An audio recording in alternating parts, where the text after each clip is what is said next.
Well, guys, we got some backtracking here that makes Liz Truss and PayPal look like amateurs, because this involves one of the medical zealots who for the past year or more did things like this.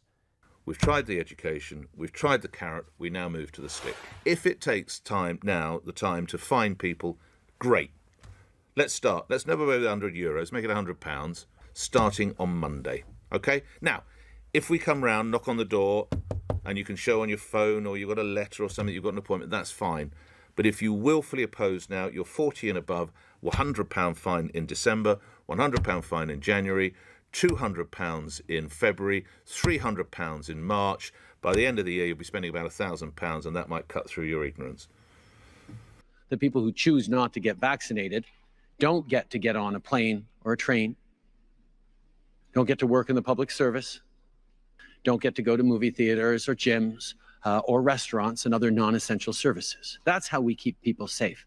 Fully vaccinated foreign nationals, fully vaccinated Americans. Those are the people who are allowed to come to Canada right now. If they're not going to go out and get a simple jab to protect others, then they have no right to go to the pubs and go to the restaurants and the theatres. They deserve to be punished. And I've told my friends this as well. In fact, I have blocked my friends who have said they're not getting the jab. They are dead wood in my eyes. It is beyond boring now listening to under 30s sanctimoniously preaching from their high horse because somehow they think they're immune from the virus and they don't have to do their bits to protect others from this vaccine, from this virus. I've had this conversation with many friends, and I'm willing to cut people off if they're not willing to get out there, get the jab, and protect others from this virus. I'm done with people like Joanna lecturing the public, lecturing the viewers at home, saying, well, I'm under 30, I'm not really at risk, it's okay, my body, my choice, this philosophical junk, and it needs to be stopped.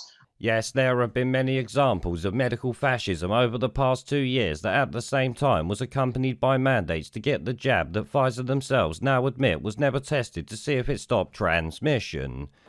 In a COVID hearing in the European Parliament, one of the Pfizer directors just admitted to me, at the time of introduction, the vaccine had never been tested on stopping the transmission of the virus. Voor u, mevrouw Small, heb ik de volgende vraag waar ik een duidelijk antwoord op wil. And I will speak in English so there are no misunderstandings. Was the Pfizer COVID vaccine tested on stopping the transmission of the virus before it entered the market? If not, please say it clearly. If yes, are you willing to share the data with this committee? And I really want a straight answer, yes or no, and I'm looking forward to it. Thank you very much. Regarding the question around, did we know about stopping immunisation before it's entered the market? No.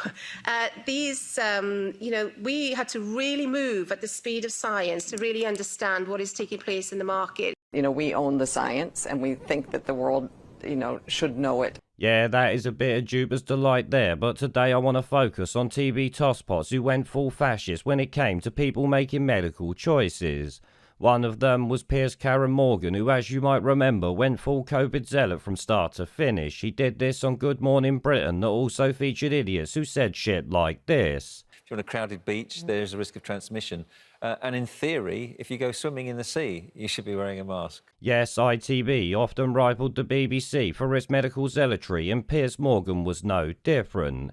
I've talked about this a lot, but I'm appalled by this. Yeah. And I really think it's not acceptable. And if you work in NHS and care work, and you're a potential risk to the people you're caring for, you either have the jab or you don't go to work, I think. Myths about the vaccine, that needs to be addressed. We still need more education. Every day I read such nonsense on social media about these vaccines from ignorant, ill-informed people.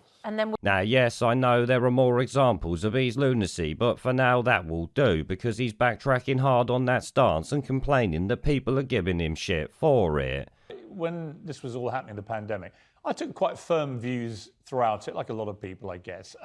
One of which was when it was believed, when the vaccines first came along, that they would stop transmission. It seemed to me if you refused to be vaccinated, you shouldn't be entitled to the same rights to go to nightclubs and stuff as those who'd taken the vaccine and were therefore not able to transmit it. However, when it was established that vaccines actually didn't stop transmission, they just stopped a lot of people getting very sick and dying, the argument to then suppress any liberties or freedoms of the unvaccinated, to me, it went away. Because in that instance, if the ability to pass it on is pretty well the same whether you've been jabbed or not, then really it's down to the individual if they want to protect themselves from this virus. So I changed my mind. I got pilloried when I said my original statement. I got pilloried when I changed my mind.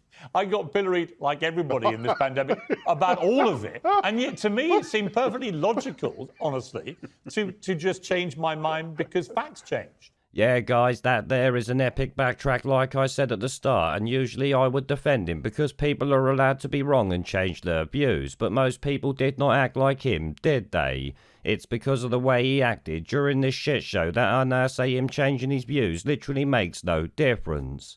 The pure hatred he spewed relating to all this was constant despite the fact it was well known their claims relating to almost everything were horseshit, and that's to say the bloody least. God fully jabbed cruise ships, having outbreaks and things like that, proved it early on in the rollout, but no, that was ignored in favour of telling people to get the jab to protect others. The fact he ignored all evidence countering the narrative he was told to push means you don't get credit for changing your views because you took part in the lie throughout. You, like Nick Ferrari and most media fuckpigs, will forever be considered a scum by those who remember, and I will do my best to remind people of what you did throughout all this. So yeah, while most people who got it wrong would be forgiven if they've now changed their view, tosspots like Piers Morgan are as guilty as the people who orchestrated it in my mind. This is why it will never be forgotten and he will never be forgiven for what he's done.